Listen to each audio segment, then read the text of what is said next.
Today's video is all about the origin of Pablo Barn Cat.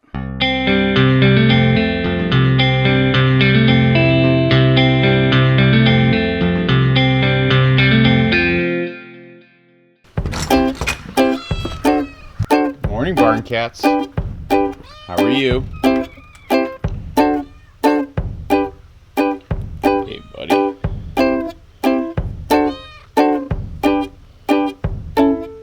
So it's occurred to me that I don't think I've ever told you guys about the origin story of Pablo Barn Cat.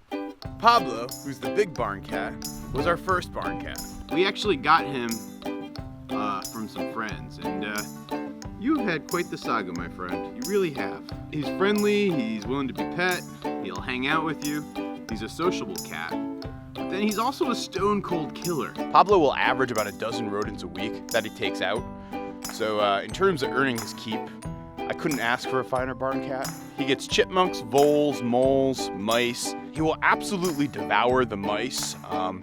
Usually eats them in about 3 or 4 bites. It's something pretty incredible to see.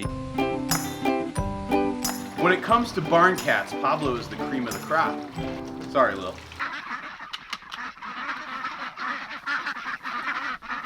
Release the Kraken!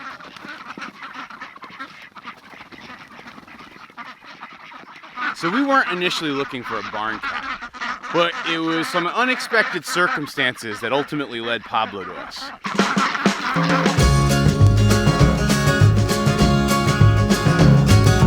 I had this friend. He had one son who was like 2 years old, and his wife was pregnant with their next child, and he was worried that his son was a little bit too rough and tumble and didn't quite know how to be gentle.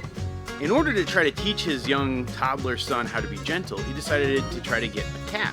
He thought that getting a cat or a kitten would encourage him to understand the idea of soft and how to be gentle, and so when the baby came, he wouldn't rip the baby's head off. To be honest with you, I'm not sure the experiment worked all that well.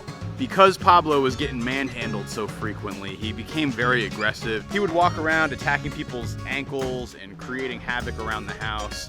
So after, I don't know, a couple of years of having this cat that they would hope teach their son to be gentle, but turned out to be sort of a terror around the house, just attacking the kids and going wild, my friend was essentially at his wit's end. He was like, that's it, I'm done with this cat. I think I'm about to walk it off into the woods.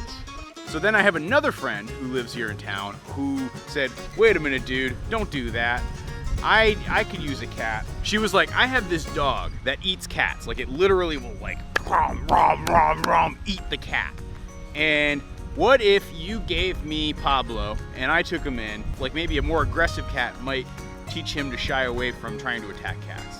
They brought him over to her house, and this big, mean, fierce looking dog, starts sniffing at Pablo.